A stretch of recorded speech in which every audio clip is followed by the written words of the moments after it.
We are a week into 2025, and the Atlanta Braves have still yet to make a major league addition. For a GM and Alex Anthopoulos that is known for his swift action, this is very surprising. There's no other way to put it. And listen, the Braves have clear holes to fill. They have not filled any of them. They must be filled in some sort of capacity. So the fact that they haven't happened, it just shows the hesitancy he has in this very, very inflated market. And that's not going to change, unfortunately. Like, the markets are only going to grow and become more inflated and more inflated. Like, they're not going to go back to what they were in 2020, 2021 or 2020 after COVID. Like, of course they are getting richer and richer and richer. So Alex Anthopoulos has to be more creative. Maybe he has something up his sleeve, but we did see that Charlie Morton has signed a 1-year, $15 million contract with the Baltimore Orioles. This was a guy that we both sat up here and said, if that's the number, 10 to 15, 10 to $20 million in this market, it makes a lot of sense for the Atlanta Braves. I'm not going to freak out because we do not know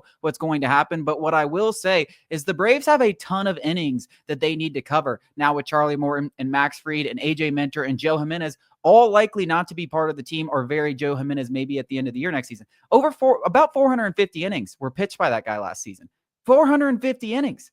Like, expecting AJ Smith-Shawver, Grant Holmes, who I have a lot of respect for and think he's going to be a big piece for this team, Dosbel Hernandez, who I also think is going to be a big piece next year, but expecting those three to cover 450 innings, it's not happening. It's not happening. Not well, at least. They might be able to throw 450 innings. It's not happening well. So they have to add more pitching, whether it's relievers, another starter. And it just seemed like Charlie Morton on a 1-year, $50 million deal to eat some of those innings.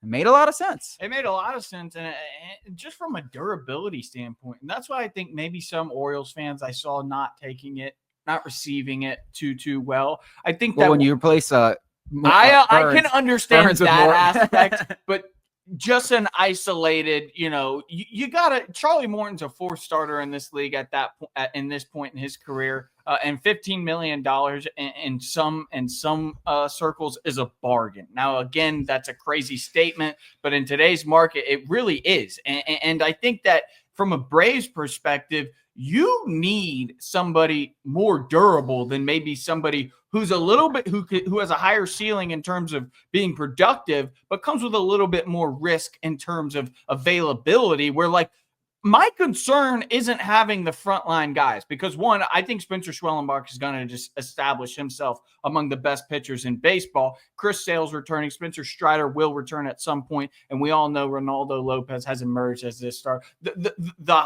high end starter isn't Mike. It's the back of the rotation. It's the guy that if one of those 4 guys will inevitably hit the IL, probably multiple of them, that guy is your steady Eddie. He's not going to leave the rotation. And that's what Charlie Morton has been for the better part of 4 seasons in Atlanta. And that's why it's not necessarily that Uncle Chuck is near and dear to my heart, although he is, and he's going to give you a sub-3 ERA and go give you a 7 scoreless in the postseason, which he might. It's the fact that he's there. He's there and he's reliable. So for me, it makes me I'm going to choose to be ignorant and just say something else is coming down the pike. I do think something else, because it has to. I mean, like I said, 450 innings from those 4 guys, and maybe AJ Minter returns. I haven't really heard much on that front, but that is just so much production to be relying on. And I'll say it again, I'm very high on Grant Holmes. I'm to the point on Grant Holmes.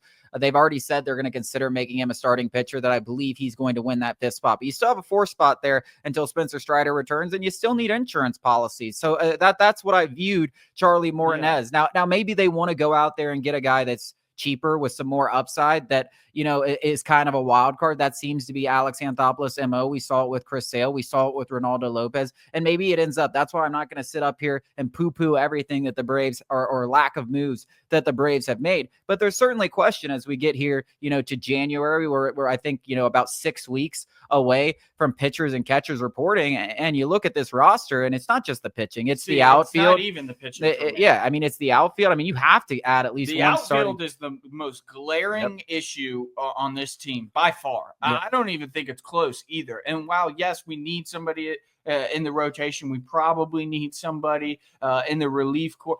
We've got 2 bums straddling Michael Harris in the outfield right now. Jared Kelenic was regulated to a bench role. And even if we are going to give him an extended runway, which I think you do after the investment last season. You give him that extended runway to prove whether or not he can contribute in an everyday role, maybe until Ronald Acuna comes back. That still leaves an everyday outfielder next to on the other corner. Like, there needs to be at least one addition where a guy comes into Atlanta and can start every single day from opening day. Yeah, and the problem is not much is out there. No. I mean, you're talking about Jerks and Profar, or maybe there's a trade out there that we just haven't seen, but there's not a ton of obvious trade candidates. Jerks and Profar has a lot of interest. He's looking at a 3-year deal. The Braves haven't seemed willing to offer that. I'm not necessarily so high on Jerks and Profar. Like, it wouldn't be my number one guy at the beginning of the offseason, but you look at the landscape and you're right. You have to go get a starting outfielder. You're almost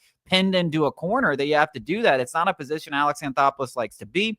It is a position that he's had some success with earlier. So hopefully something comes down the pike. But right now, Braves fans that are a little bit queasy, I understand why you're feeling that way.